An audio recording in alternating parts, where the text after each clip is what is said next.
Gimmicks podcast, and we bring it to you. Every time we turn live, man, you know it's the truth. Every after show, moving down, this the time to move around. No Gimmicks podcast is going down. Every night, every time in the ring, this is the time for no gimmicks, no, we doing our thing. What's your state of mind, state of mind? Moving down a statement when we take the line. This is exactly wrestling the state design. When you see Stone Cold like me, with the stunner in the world, exactly, man, what we bring. Every night we move like Brock Lesnar, the F5, no gimmicks. We take you to your limit, what's the feeling? When we live in the air, you know we on, it's the time. Guarantee we move, you know how we respond. The state design, when we feel it. What is up? Welcome back to the No Gimmicks podcast here on the DFPN. I am Mr. Kelvin Cayley, and I'm joined by Frank D, the Chosen One. What's up, buddy? Sir, it's cold outside. Yes. You know what I'm saying? It's cold. It's a fucking understatement. Yeah, man. It's wild. But what's up with you, big dog?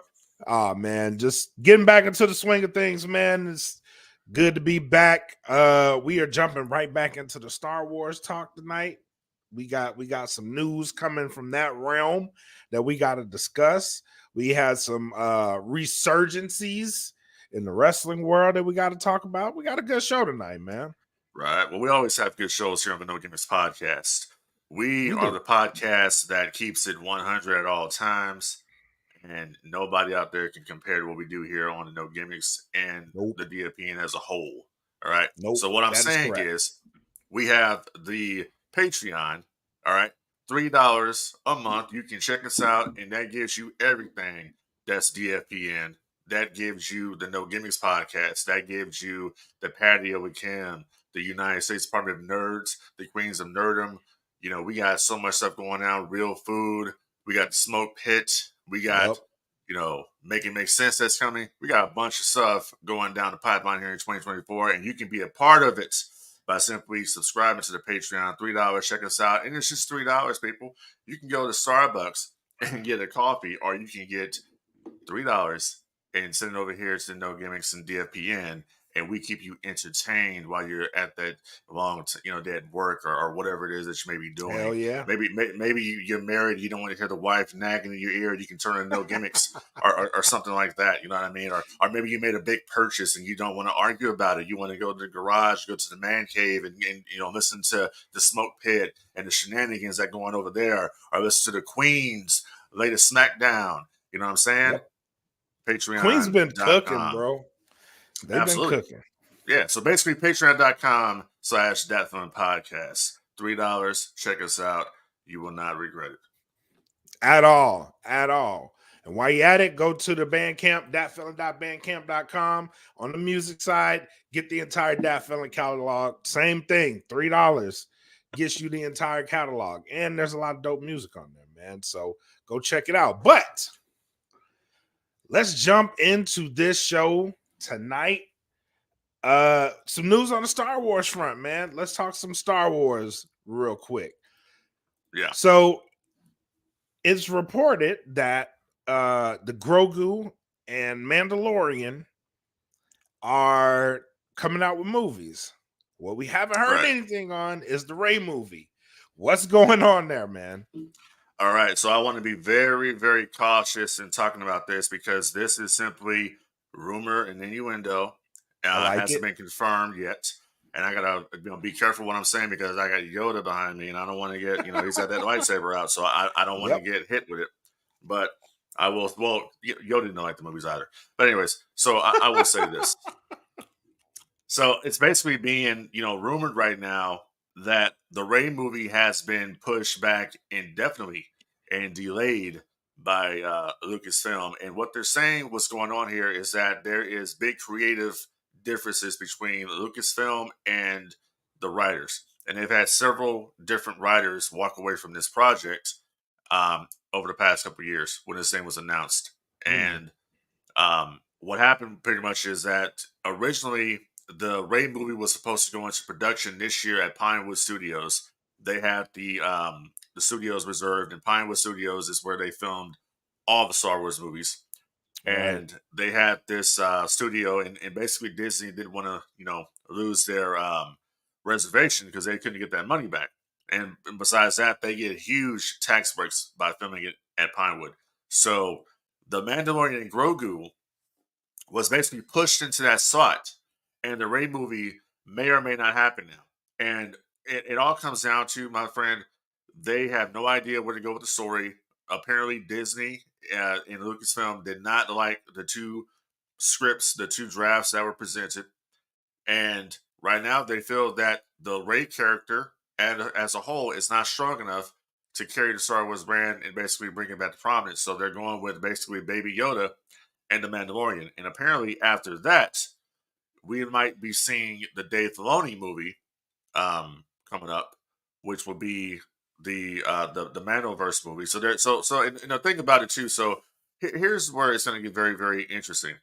So if they're going to produce the Mandalorian and Grogu movie, there's rumors that it could possibly be a big budgeted season of the Mandalorian that you will see on Disney Plus. It's moving to the big screen. It's pretty much what's going on. Right.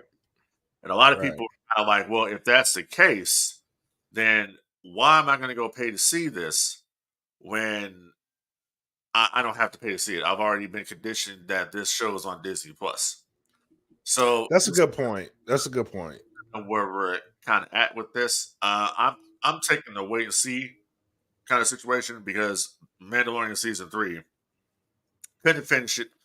Wasn't really feeling it because I felt that they went away from what made the Mandalorian so special. I mean, honestly, bro, how could you top the Mandalorian season 2 ending with anything they were going to do for season 3? Yeah. So the season 3, I felt like the series as a whole lost its luster a little bit. I didn't mind season 3, honestly. For the story wise, it wasn't terrible, but it just wasn't up to par with what season 2 was. Season 1 and 2. It's like, bro, it's like they had like other people, involved in this show. It's like it wasn't Favreau. It's like it might have been a little bit of Favreau, but it was like other people meddling in it because it just didn't feel like season 1 or season 2, and it just felt like we are creatively bankrupt here. So what do we do? And what they did is what we got. So that's kind of where we're at with the Rey movie, and it's the controversial director that they have for this film. I'm gonna tell you right now, unless they change the director of this movie, the saying is, I mean, it's already dead in the water as this. It's on life support because now even Disney doesn't have any. Disney doesn't even have faith in this situation. And just, I'm gonna tell you right now. That's a good point. So let me tell you this real quick. So, I was watching. I watch a lot of reaction videos on YouTube, and I saw this video last night with two people. The guy is kind of maybe a casual Star Wars fan. The girlfriend basically kind of just got into it through watching the original trilogy and the prequels. Right. And they watched The Force Awakens. And the girl made it very clear that it was okay. It just wasn't up to par with the other ones. And she called Kylo Ren probably one of the worst characters that she's ever seen in Star Wars. And he was basically Vader, like a low-rent Vader. Nothing intimidating about Adam Driver, nothing intimidating about Kylo Ren. She didn't do it. She enjoyed seeing the legacy characters. She enjoyed seeing Chewbacca and Han Solo and Leia and Luke at the end and R2D2 and C3PO. She enjoyed seeing them. But and she liked Rey a little bit somewhat and liked Finn somewhat, but didn't like Kylo Ren, didn't like him being the main, antagonist of the film. And so far on their channel, they have not watched the other two movies. So they just basically felt that it wasn't up to par, like what we saw with the story of Anakin and all that. It wasn't up to par, and I think that's kind of what the feeling, the consensus is around the sequel trilogy. is that people say, well, maybe the sequel trilogy will get better with age through time. It's not happening. People just don't like those movies. Yeah, and it's different from those first three in the sense of things came out like Clone Wars and Rebels that kind of connected those two. You don't have anything really connecting these last three movies to anything, right? So you're just pretty much relying on that to be a good story. And it's really not up to par with Star Wars as a whole. It's not. So it's in this weird space of, well, how do we fix it? And the Rey movie, for all intents and purposes, should be the movie that kind of gives you that direction, right? But you've gone through two scripts already. If Disney don't like the script, that's an issue because Disney is normally like happy-go-lucky with it. But if they don't like it, that is a real big issue, man. Especially under the Disney umbrella. Well, I mean, they're all look. Disney is taking L's left and right. They've taken L's with the Marvels. They've taken L's with the Echo show. So just a lot of people just are not feeling their stuff. Yeah, they did take a lot of Native Americans have an issue with Echo. Really? So yes, it's getting a lot of backlash right now on that. Yeah, it's big time. I wonder why. So a lot of people didn't like it.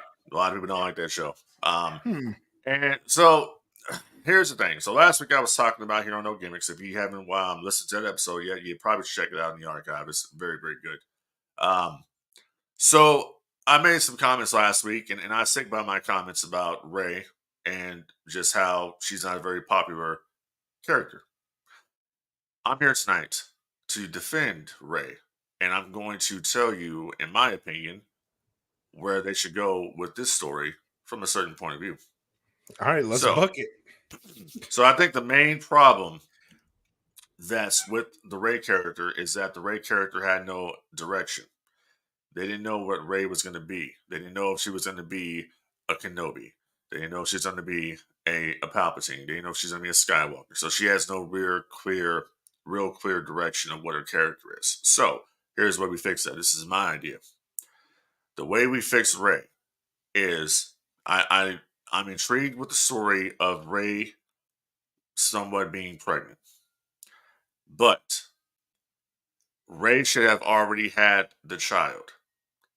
She should have had the child. Somehow it happens. Look, Anakin's mother had him. There was no father. Okay. The Force created Anakin. That, Darth Plagueis, wanted to create the ultimate Sith being. The Force answered him back, and you got Anakin, the chosen one. Okay. Right. This new child, we're not trying to replace Anakin Skywalker or the original. You cannot replace those. You can't. Exactly. No, we can't do that. But what we're trying to do is we're trying to expand it a little bit. We can take certain elements of the story, but put new, a fresh color paint on it, pretty much. So, my idea. So, Rey Skywalker, quote unquote, already has this child. Rey has two children. She has a boy and she has a girl. Okay. And basically, both children are gifted. They both have special force, special force abilities in them. Why? Okay. Because you have two bloodlines in them: the Palpatine bloodline and the Skywalker bloodline. Okay. So at this point, one of these children, obviously, one of these children are going to go to the dark side and be a Sith. The other one is going to be the light side. While the mother is trying to build the Jedi Order.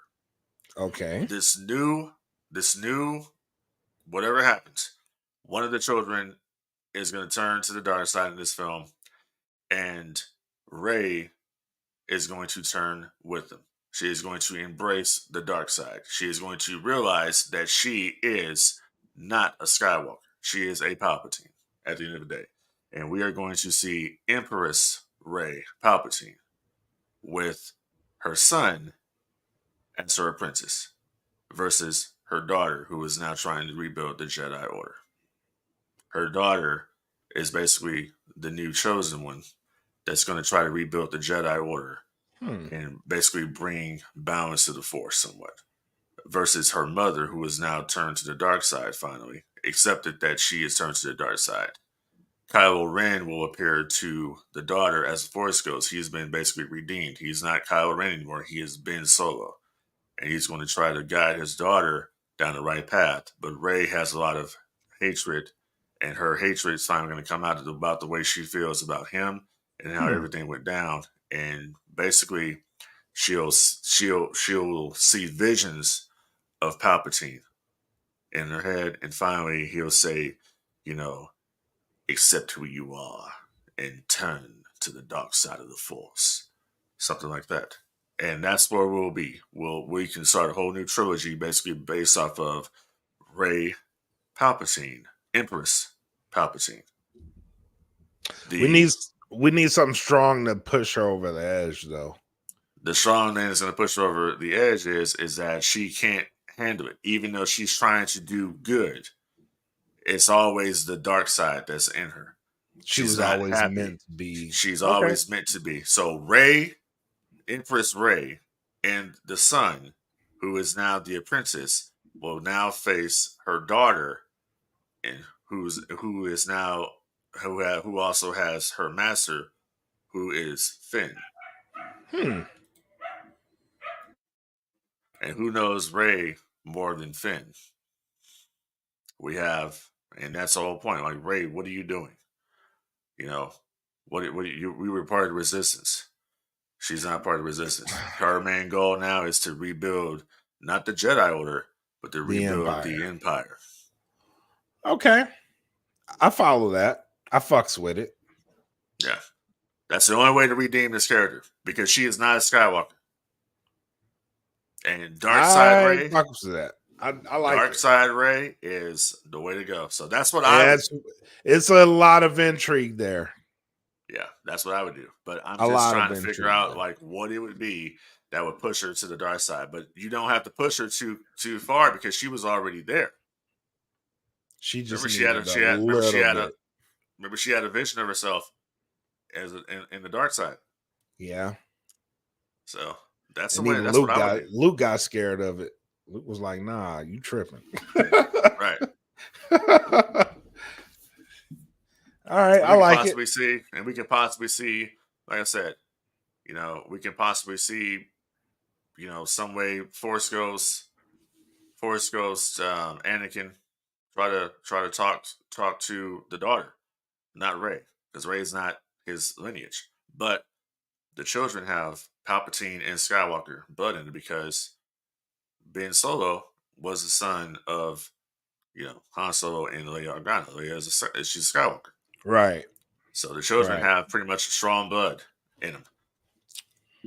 But the son's going to be Skywalker and the Palpatine. All right. Okay. Exactly. Yeah. Okay. So the son is pretty much on the dark side. Convinces his mother, you're going to be the next emperor one day. I'm the empress, but you're going to be my apprentice, and you're going to learn the true ways of the dark side, like my grandfather wanted me to learn, and I've accepted that. But the daughter will not follow in the footsteps. She won't follow that footstep. She will not go down the dark path as her mother and her brother. So who would be stronger, the girl or the boy?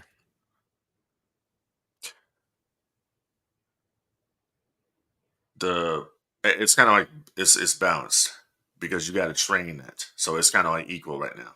But as the trilogy moves forward, the girl would get stronger, the boy would get stronger, because eventually what would happen is you're going to kill Rey eventually, and he will take over as the emperor. How? Because he's going to kill his mother. Same way Palpatine killed Plagueis. Okay. Then you'll have the final duel between the brother and the sister. Who's going to rule the galaxy? We're both on the same footing. You're the light side of the Force. I'm the dark side of the Force. But we both have the same blood running through us. So either you submit to me and join the dark side, or die. That's what I would do. I like that story. That's That's interesting. The only thing I would change is I would initially make the girl a little bit stronger. You can't. Here's Because they why I would both do that. Here's why I they're would do that. they're pretty much twins. I know, but here's why Yeah. I would do that. Okay. Because it creates the conflict, right? She wants them both to be equal of power. They won't be. That's the struggle. The girl is a little bit stronger, but her affinity is to the boy. That's what pushes her to the dark side. And that's what takes him with her. Because the boy reminds her of Kylo. Correct. Correct. Yeah. And the girl, she can see that the girl here is she reminds you remind me too much of me and when I was weak. Right. So, right. So she doesn't really care for her daughter too much. She's just her son. That's what she cares about. So they'll rule the galaxy that way. Finn comes back, like I said, he's gonna be the one to show the daughter, the ways of what he knows. Yeah, I like that. It's Yeah. a fire story, man. How the hell Yeah. did you come up with that? Well, literally, bro, I was just like, I was at work and I was thinking, like, how can this be saved? How can Rey be somewhat redeemed? And we need some new blood into the dark side of the Sith. And I'm like, well, Rey technically is a Palpatine. They can try to make her a Skywalker all they want to. She's a Palpatine. So she needs to embrace that she's a Palpatine. That's what it was. So that's how I came up with the story. I like that. I like it a lot. I like that a lot. Yeah, so we have the creativity over here on the. Yeah, that was a good brainstorming session. Right. That was good. That was good. Yeah. I'd actually be, and then that's how you can't really fix those last 3 movies, but I mean it does have a little bit of impact towards it. Yeah. You can show a little bit of impact towards it. Yeah, because the whole thing of Kylo being a Force ghost getting her pregnant, I don't like that idea, but I do like that the children were created with the Force, and but the father is Kylo Ren. He is the father, Ben Solo. So even though Kylo, once again, kind of like Anakin, even though Kylo was redeemed at the end of the Rise of Skywalker, still the children, like the lineage goes all the way back to Anakin. Yep. So, and the fact that Rey is a Palpatine. Yep. The fact that Rey is a Palpatine, you got a lot of stuff to go there with. It's just, it doesn't have to be that convoluted. You can, it doesn't have to be that way. Yeah. It's simple and it's effective. Right. I like it. I like it. And so now you say, well, what can they do to redeem the legacy characters? Well, those characters can actually be redeemed with the Mandalorian Grogu film in the Dave Filoni film. I was just thinking that. Because like they're not, and I've heard rumors that Bob Iger and Kathleen Kennedy they're not fans of Leia, Luke, and Han for some reason, but that is Star Wars. Yeah, they're not fans of those characters. That's why they pushed Rey, and that's why the fans don't like the characters, that they tried to make her the new Luke Skywalker and push Luke Skywalker out the way. And it screwed everything up. How could you not like them like that? I don't know. That's the whole story, bro. These are the people. Yeah, but these are the people that are running this shit into the ground. So you have creators out there. You have people like myself that with creative minds. People like Star Wars Theory. Lots of different fan films. I saw a video the other day, dude, and this was done, I think, maybe what may have been 8 years ago. Don't quote me on that. There was a fan film of Obi-Wan Kenobi, and they stole heavily. Disney stole heavily from this guy's fan film, like big time. I'm gonna send it to you. It was one of the best fan films I've ever seen. And then I saw another fan film recently called Journey to the Dark Side.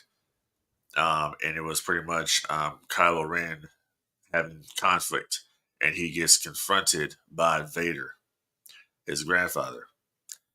And Vader basically telling him how weak he is and how, he's disappointing him. And the guy playing him says, he's calling him, he's like, hey, Vader, Anakin.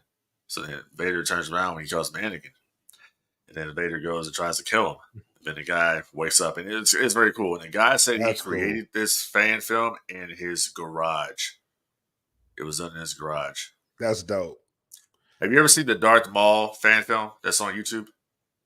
I've seen a little bit of it. I haven't finished it, though. Bruh, it is like, I'm going to sing you some shit. Listen, you have fans out there, that are creating better content than the big billion-dollar corporation. Mm-hmm.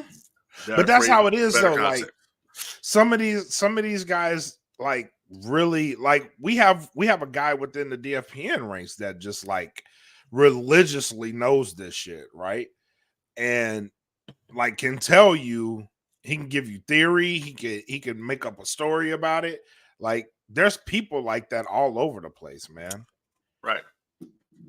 And they care and are passionate about the product. And that's the difference between the fans. So there's the fans, then you have the super fans like myself that actually care about Star Wars, that actually care about the characters and care about the brand. Right. And we're the ones who are creative. You know what I'm saying? And it's just like, the first Star Wars movie I ever saw in the theaters was The Force Awakens. And I liked The Force Awakens. But Finn should have been one of the main characters. And it's like Finn halfway through the movie, it went from Finn to now it's about Rey and it's about Poe. And I'm like, no.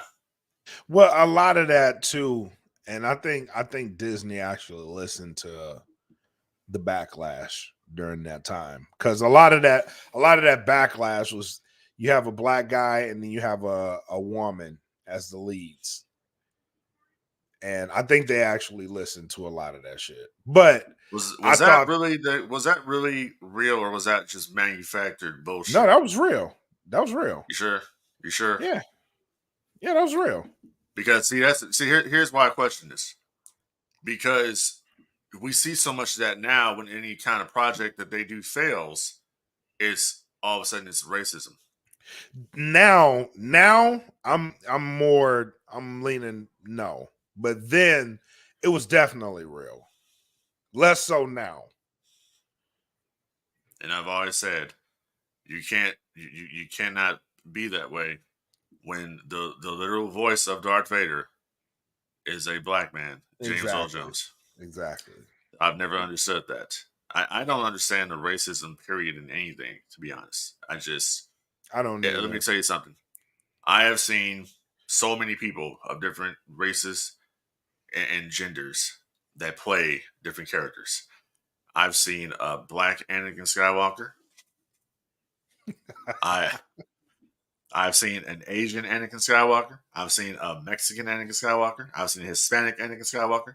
Yeah, Star Wars is for everybody, bro. I have seen female and stop with the narrative that of this bullshit. My God, I have seen female versions of Darth Vader. Yeah, they are into it just like we have cosplayers that are female that are playing Darth Vader, that are playing Anakin Skywalker, that dress up as Revan, that dress up as Bane, Malgus, Nihilus, all of these different characters. So, and don't tell me that just Star Wars is a brand that brings everybody together, different races, creeds, and colors, different genders. It doesn't matter. The Star Wars brand and Star Wars universe is very inclusive. That's pretty much what it is. It's not about this bullshit narrative that they try to put out there. There are lots of females, lots of women that love Star Wars, that love the original 6 movies, that don't really care for the new movies, the sequels. They like the originals. The new movies, and it's nothing wrong with saying it, bro, because somebody has to say it to them. The new movies sucked. They did. Yeah. Yeah. They did. Yeah. Like, you could change my mind on the first three because at the time I didn't think not the first three, the first sequels, I didn't think they were that great. Right. And then they changed my mind over time. These, it's been a few years now. Like, these movies aren't good. There's no way around it. They are not good. No, so you have to accept that truth. Like, there's no agenda behind it. These movies aren't good.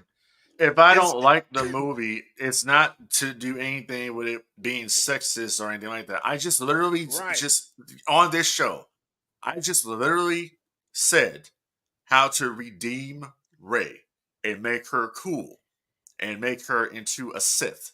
I just literally took one of the characters that's not very popular in the Star Wars mythos and just showed you the way to redeem her.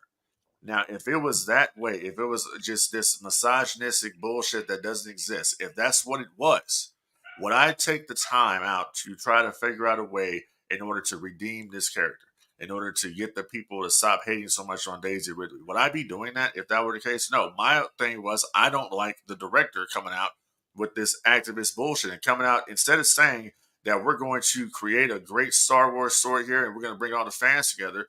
Your whole thing is, and I don't give a damn when she said it, but this is the person that is doing the movie. Well, I want to make men feel uncomfortable. Bro, if I said I want to make women feel uncomfortable, they'll look at me like I'm a fucking pervert. Bottom line.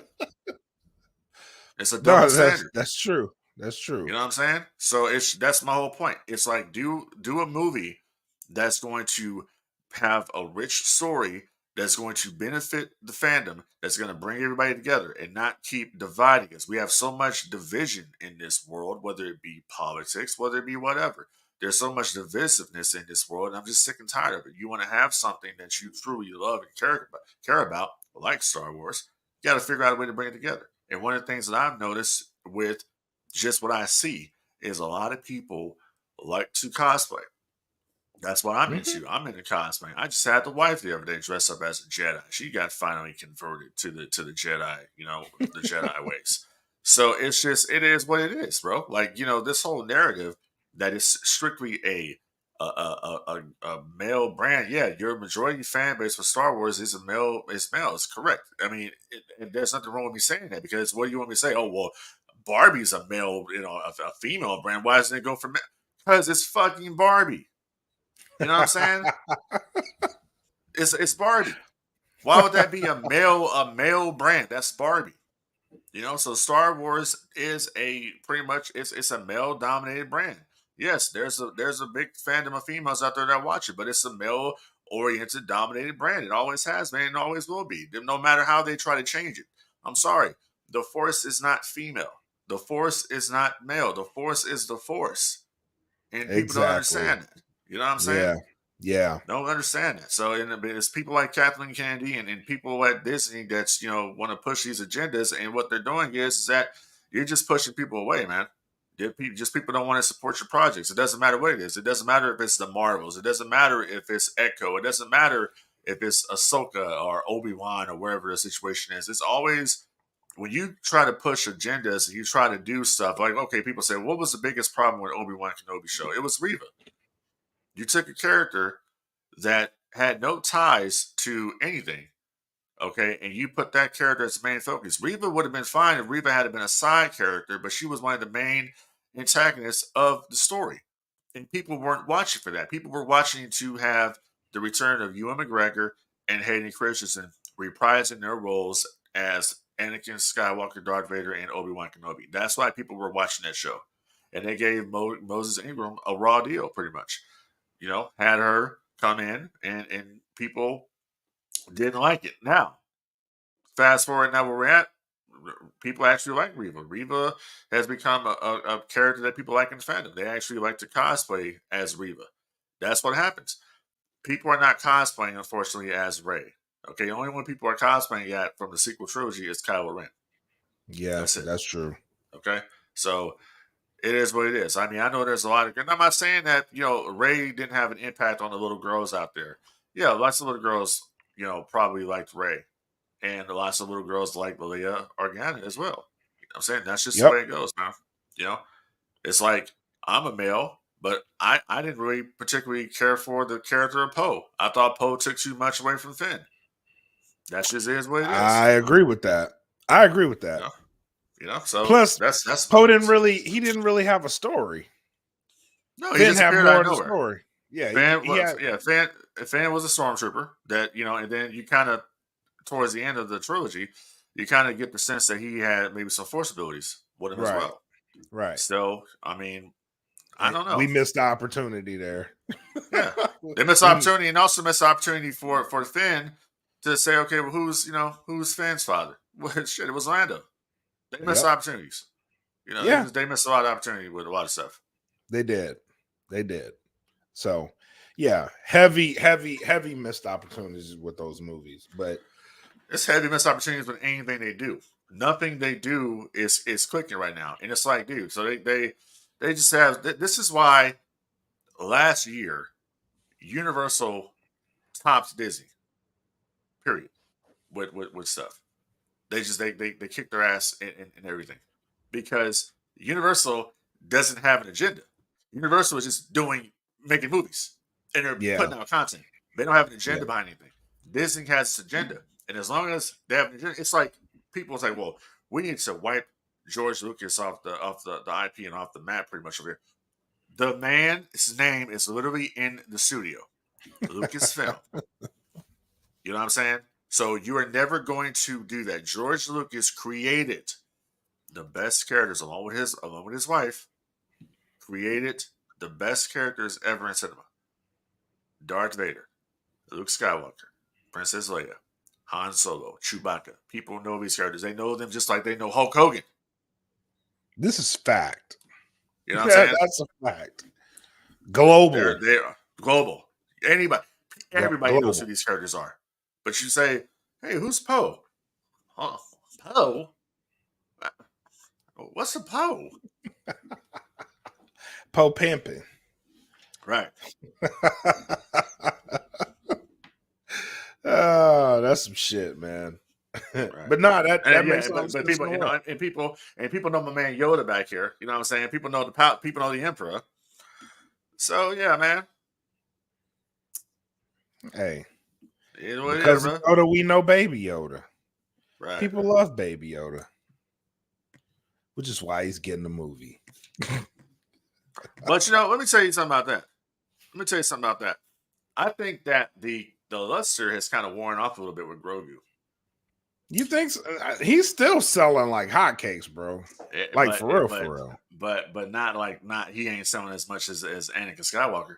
I know this. No. I collect the figures. I know that. I collect the figures, and his shit is not in demand. I'm gonna tell you right now what's in demand. What's in demand is Anakin Skywalker, the Black Series from Revenge of the Sith. That figure is what everybody's looking for. It goes over $100. All right. Yeah. They listen. Grogu or Yoda?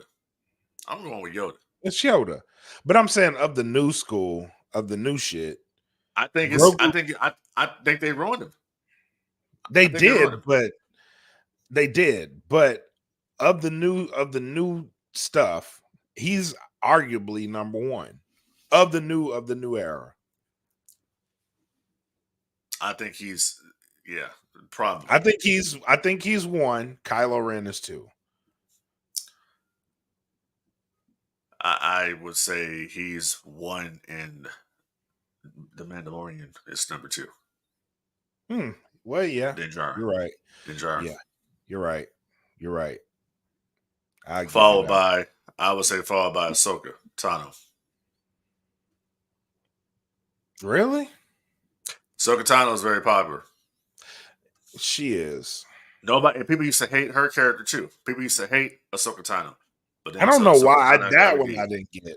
That one I did not. She was annoying. If you watch early episodes of the Clone Wars, she was annoying. She was a very annoying character. But once they took a more serious tone with her, when she wasn't so much more of an annoyance, and she actually, really started to get serious about stuff. When we really took serious that she was the apprentice of Anakin Skywalker, That's when people started liking the character, and that's why people like the character now. But Yep. originally, people did not like Ahsoka Tano. No.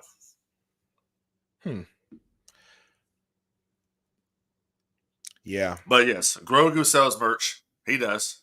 And that's what Disney is looking at, why they're going with the Mandalorian Grogu movie, because Grogu sells merchandise. It's a money grab. But it's a money grab. But I also feel like I said, I think that Grogu has pretty much, I think he's kind of ran his course at this point. I mean, it's cool. You can only do so much with that character without having any development of that character. Yoda had development.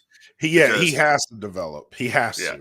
You saw Yoda in the original trilogy, and then they pushed more on Yoda's story during the prequel trilogy. Right. Which is why I think season 3 of The Mandalorian was so hurt, because you had all sorts of theories about Grogu and where he came from in those first 2 seasons, and then you get no answers really. So season 3 is just like, I guess, because I think my main thing I wanted to know from Grogu is, did he survive Order 66? And I never got an answer for that. He did. Because remember, Luke took him. No, he survived Order 66. They showed that how he survived. Did they? Yeah. I don't remember that shit. Yeah. Now I got to go back and watch it.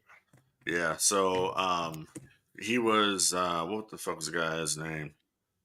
Yeah. Okay. So I forgot the Jedi's name, but I will say who it is. It's the actor who played Jar Jar Binks. He came back, and they had a role for him in The Mandalorian, and it shows the Order 66. I think his name was Kelleran or something like that. I forgot the name, but he is the one who saved Grogu.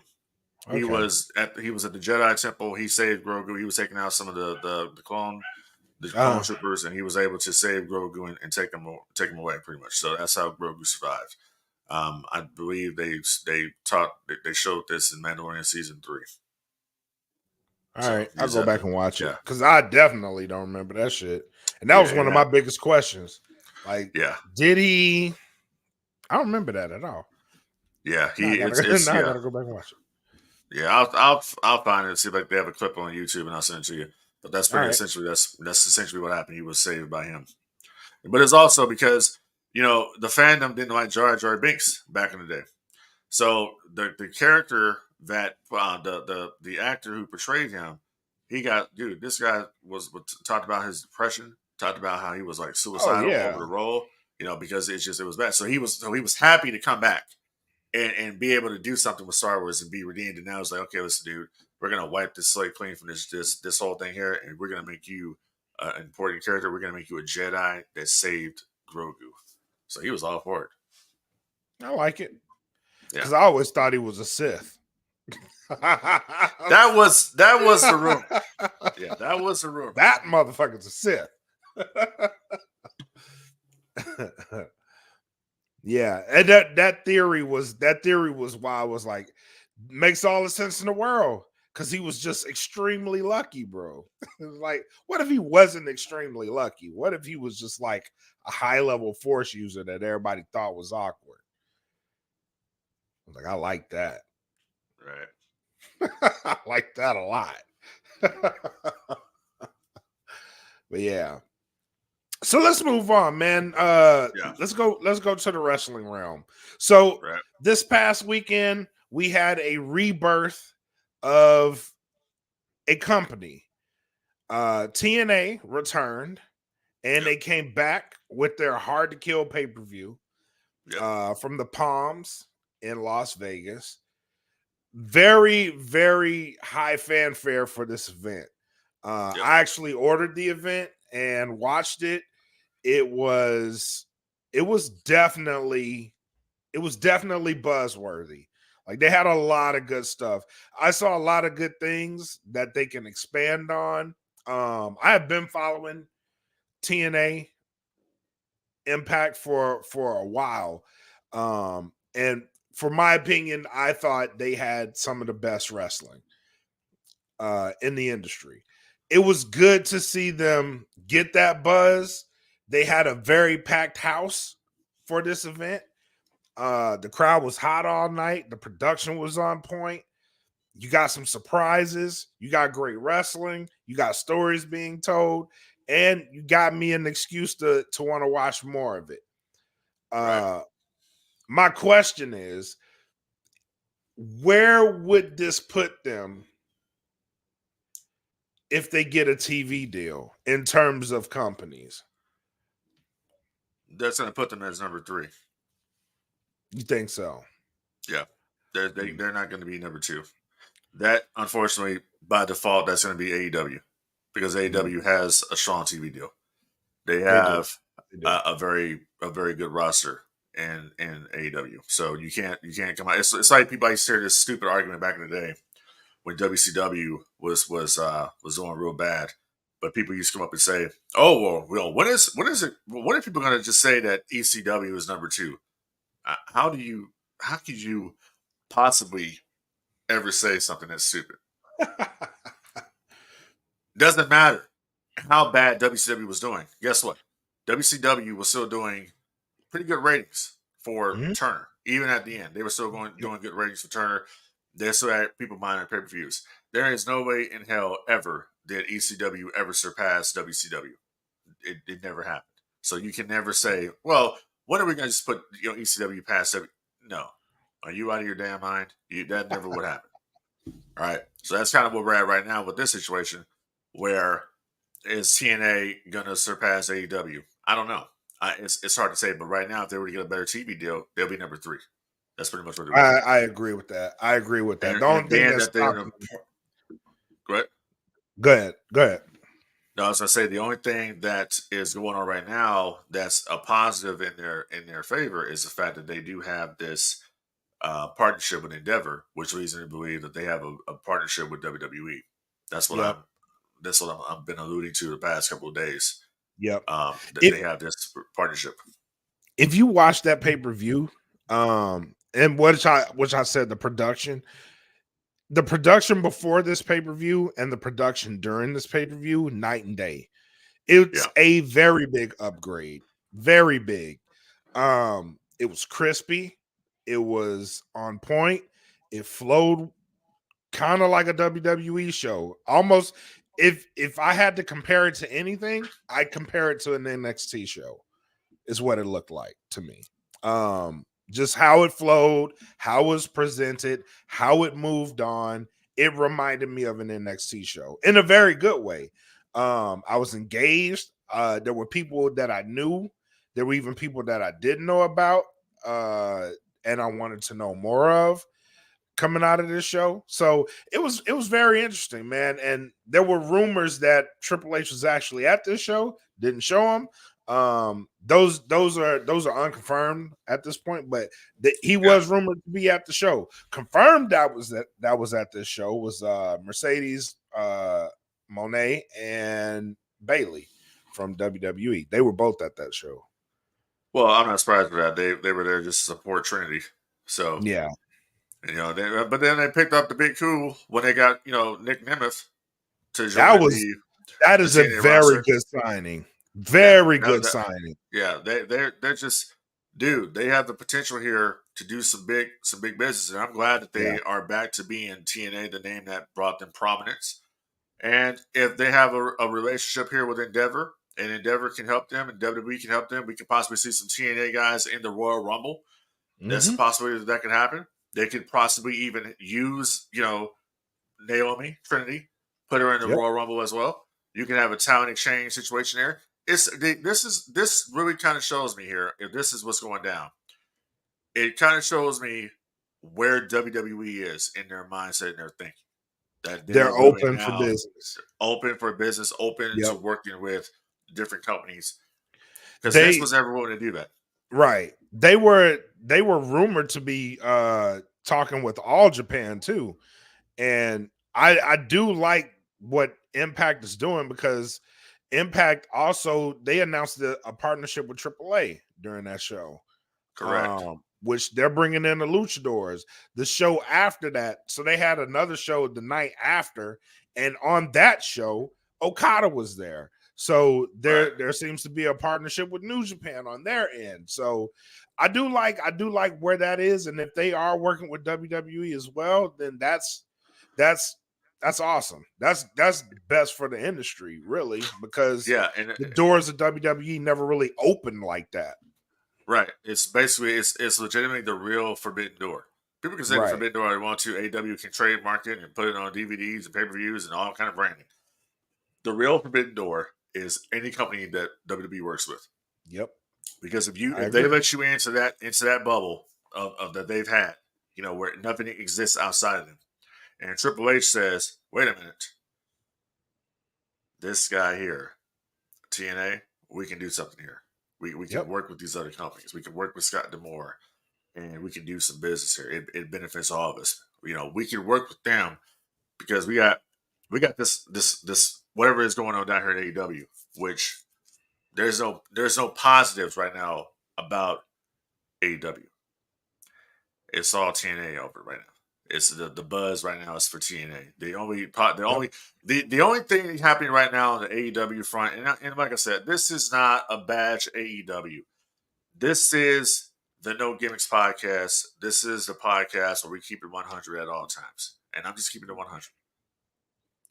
They have become the joke of the industry. Honestly, that's and the person behind this is the guy who's tweeting people and arguing with people for no reason. That's what this is. You know what I'm saying? That's true. That's what it is. That's okay, true. And I don't have a problem with Tony Khan. I don't know Tony Khan personally. I don't. It doesn't matter to me. I'm more into the Star Wars, anyways, at this point. But I'm just putting this like this. You never saw Vince McMahon publicly come out and go after people. He didn't do that. He never had to do that. Okay? To call Eric Bischoff a miserable has-man or some shit, whatever he said.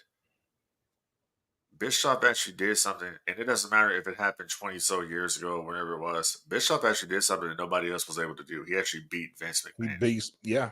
He beat the 800-pound gorilla. He beat him and spanked his ass to the point where they couldn't even afford water at the WWE headquarters. That's how bad it was. Okay?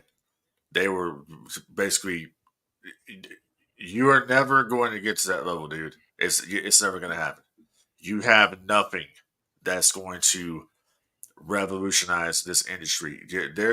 Bischoff, people say, "Oh, Bischoff only was he only had one idea and blah blah blah." Okay, but that worked.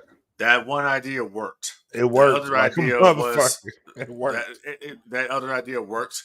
The other idea was Nitro. That whole thing coming up, Ted Turner gave the time slot. They developed Monday Nitro, but it was Eric Bischoff who was leading the war against the WWF. This was all Eric Bischoff. So whether you like him or not, you give the guy his flowers because he did something that you are never going to be able to do. He actually beat Vince McMahon at Vince McMahon's own game. So it doesn't matter. You come out there and say whatever you want to those 800,000 people that watch your show. Doesn't matter. Okay? He actually did what he did and beat Vince. Period.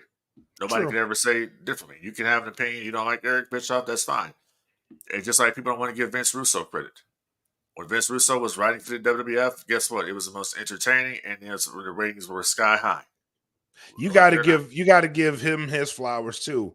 Vince Russo actually boomed two companies, bro. He did. He boomed WWF, and then he tried to do something with WCW, and then TNA. TNA was getting as high as the viewership numbers when Russo was down there doing creative, and that's you can't deny that. You can't deny it. What he did for the Knockouts division still holds true today. It still has effects. So you got to get that man his flowers. Well, I don't really know. I don't think Russo was behind the Knockouts. That wasn't. He wasn't behind that. He was doing everything. So no, he was. From all intents and purposes, from people that have worked for there, he wasn't working with the Knockouts. That wasn't. No. If anything, they said that Russo didn't care for the numbers the Knockouts were doing, so he would try to sabotage it. Is what I've heard. I don't know that to be true. Wow. Yeah, I don't know that. I don't know that to be true. I don't know, but He was a part of other things. The 9 guys wasn't one of them. Okay. So, but I give Russo his flowers anyways for what he did during the Attitude Era, because when Russo when he left there, I mean, people say, well, they were still doing good after Russo left or whatever. Yeah, because Russo had already wrote the TV. He told him, it's like, you guys are good for a year. Yeah. Because he already had wrote the angles and shit. So he's like, he said, you guys are good for a year. He says, I'm leaving, but you guys are good. So you basically went off of the scripts that Russo and Ferrara had already wrote. Win-win for them. Right. So yeah, give him his flowers. Yeah. All the way. Absolutely. Hey man, Eric. And Tony Khan, my advice to you is to stop tweeting. Stop worrying about cage match. Listen, he's not gonna do that, man. When W, I put it like this: back during the Monday Night War, there was no cage match. There wasn't any of this shit. The business was pretty much gauged on the house shows. It's how Vince McMahon always gauged how the project was doing, and that's what it was. It was the house shows and the TV ratings and all that shit, and what's over and what's who saw merchandise. Not any of this shit that's going on right now. No, listen. Only hardcore fanatics go to cage match, do the cage match rating. No one gives a shit about that. And it's very like, I didn't even know that was a thing. I didn't know it was a thing either. And it's like, that's why it's a joke. You're like, you think WWE is using cage match? Come on, man. Yeah, but there was something on the front with cage match, because they came out with a statement earlier today, and pretty much it was pretty much like, don't involve cage matching in your bullshit, pretty much. Like the con.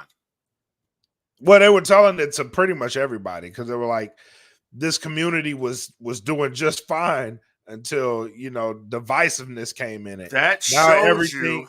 Yep.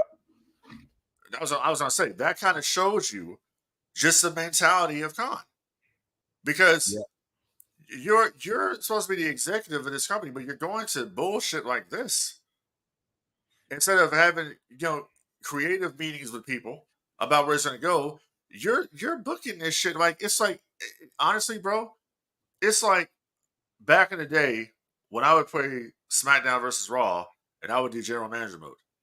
And I'm the GM, and I'm coming with different matches and booking it. That's pretty much exactly what Tony Khan's doing. That's what it is. Oh, shit. Like, what do we go this week? Oh, well, we'll do, let's see, this week on AEW Dynamite. Okay, my first match, 6-man tag. And then, what's the next match? Okay, interview segment. Yeah, interview segment. Tag match.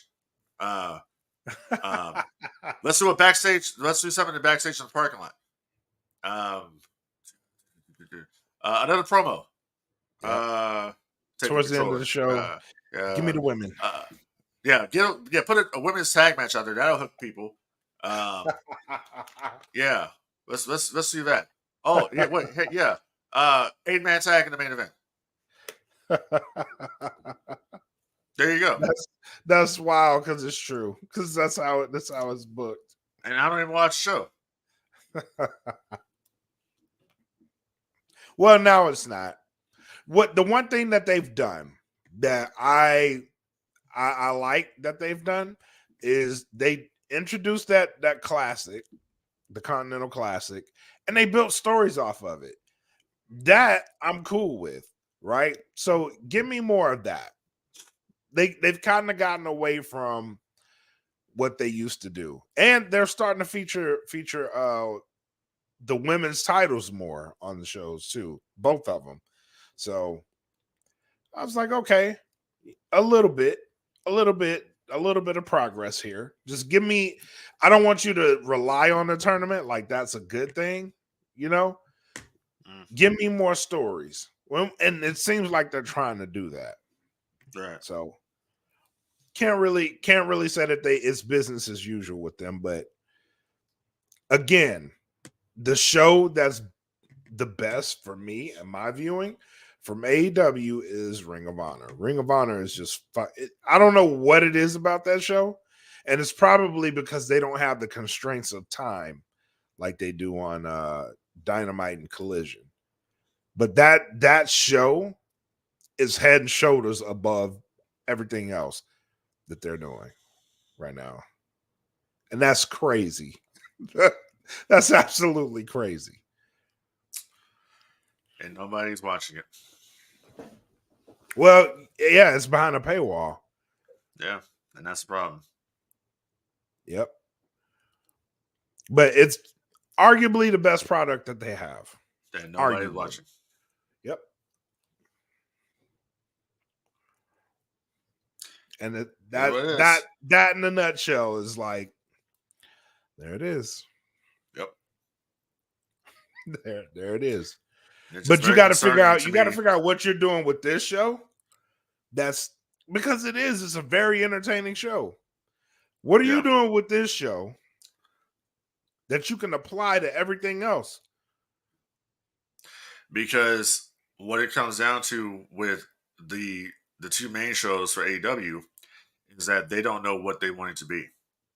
Like when I used to watch AEW Dynamite religiously, I used to get the vibe of it trying to be like Nitro. And then one week it was trying to be like Monday Night Raw. And then the next week it would be Nitro again. And then one week it would be Thunder. They don't know what they want that show to be. Yeah. They don't have an identity for that show. It's WCW Monday. It's way too much variety. And not in a good way. Yeah. Sometimes it's good to have variety. WCW Monday Nitro was its own thing. It wasn't trying to be Raw. It wasn't trying to do that. It was its own thing. It had its own identity. And ECW had its own identity. The WWF had its own identity of it being sports entertainment. Okay? Right. AEW still, even now, 5 years later, AEW still doesn't have its identity. Doesn't know what it wants to be. And that's where it's messed up. They don't know what they are. TNA knows what they are. TNA gets it. They know. They do. So they got a good idea of what they are. And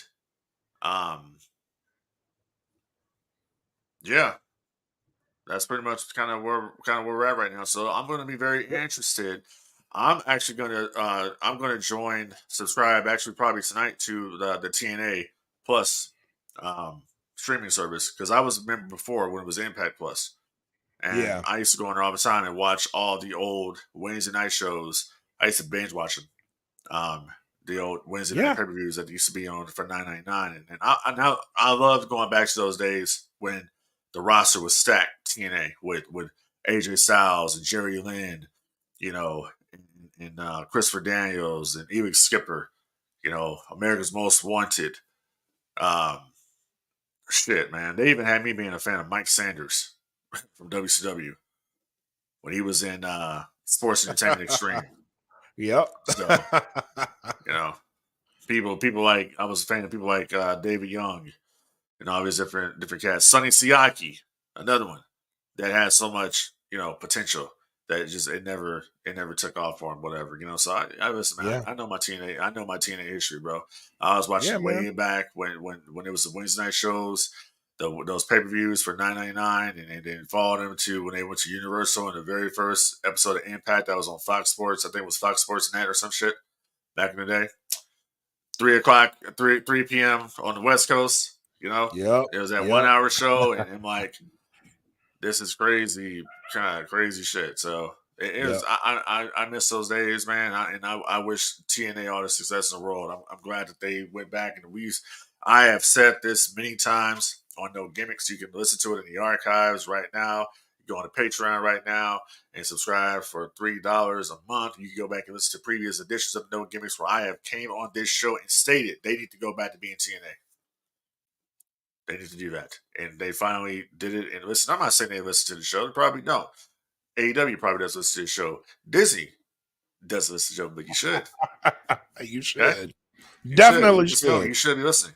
People should be listening. Yep, definitely should. But yeah, man, if you end up getting TNA Plus, the Hard to Kill pay-per-view is on TNA Plus now. So check it out, man. Yeah. Definitely check it out. So it's definitely it's one of those. It's a historic pay-per-view in sense of what it brought to the table. I love the way it started out because you had Eric Young open the show, and Eric Young is a TNA original. So having him open up the show and bringing in just kind of set the tone for the whole night. And yeah, that's it. That's it's a pay-per-view that I'll probably watch again. And I don't say that a lot of pay-per-views. Now, in saying this, AEW might potentially get my money. They may get my money on Revolution. Oh yeah.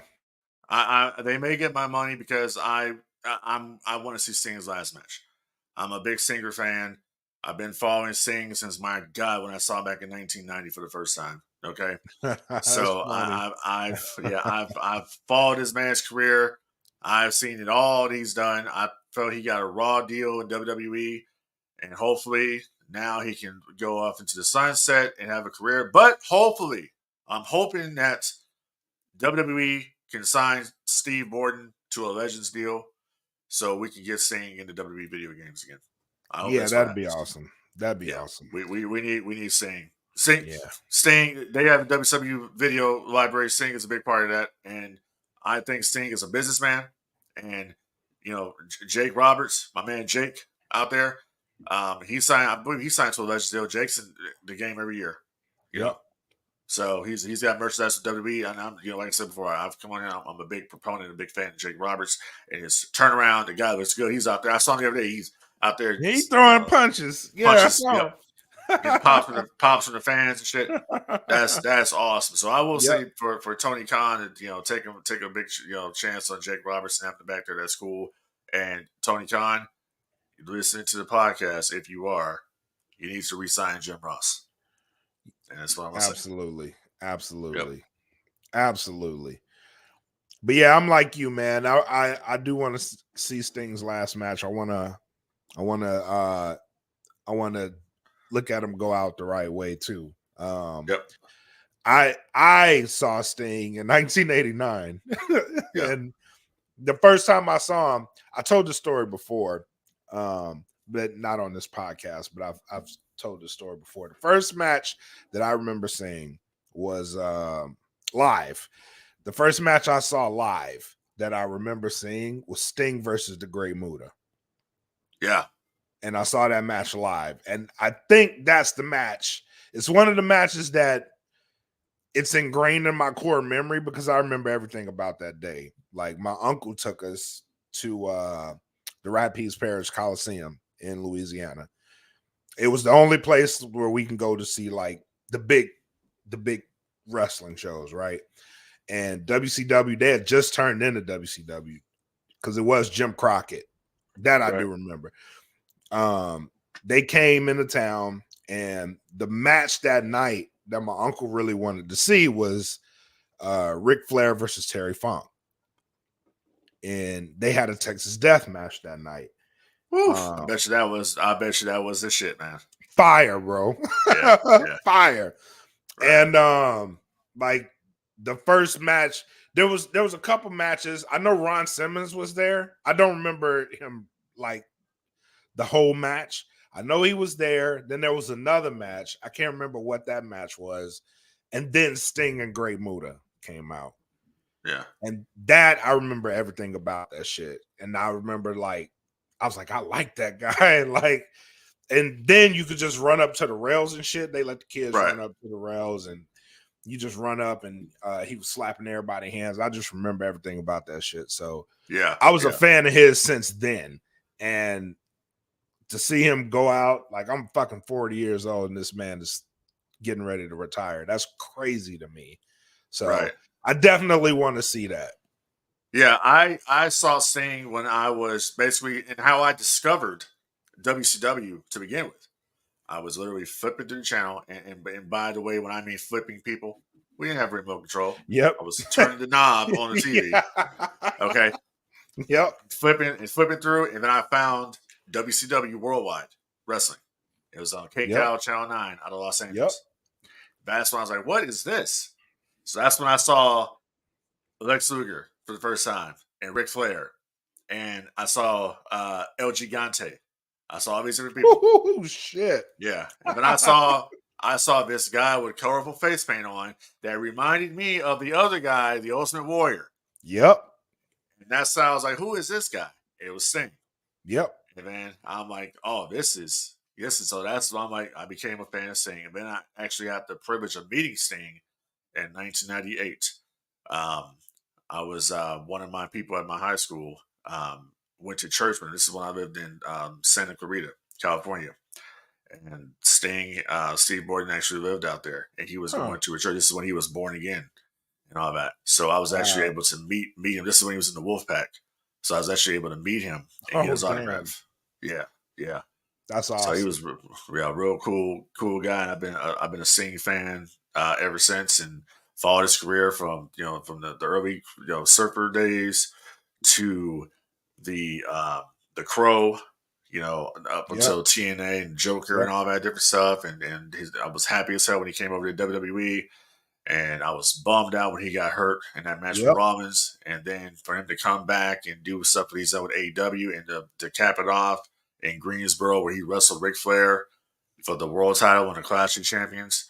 Yep. And to have actually Flair there, and to have Shivani there, and to have Jim Ross there to call this final match, and people were like, it's gonna be emotional as fuck. People bro. say, "Oh, well, why would he pick the young?" Yeah, listen, here's the thing: Young Bucks, in my opinion, are the perfect opponents for him.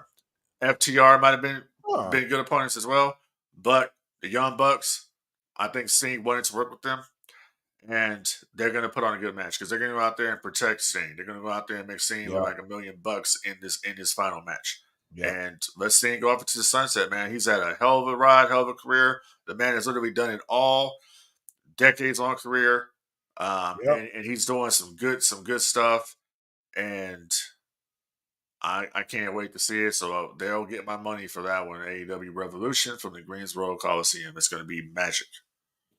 Yes, it will be. That's why I said it's going to be emotional as fuck. There's going to be tears in that audience. For damn sure. Yeah. All right, man. Final thoughts. What you got?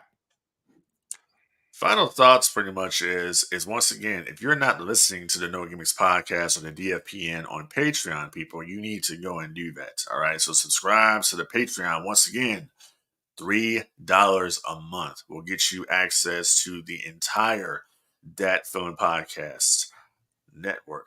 And you have No Gimmicks. You have the Patio with Kim. You have Real Food. You have the Smoke Pit. You got, Make It Make Sense. You got the Queens of Nerdom. You got the USDN. You're going to possibly have another podcast here for your boys here on No Gimmicks. Now, we're talking right now of doing another podcast, which is going to be specifically related to Star Wars universe. Okay. And we're talking about that. Me and the Black Mac here, Kelvin K. We're talking right now, and we are going to be doing some big things here in 2024.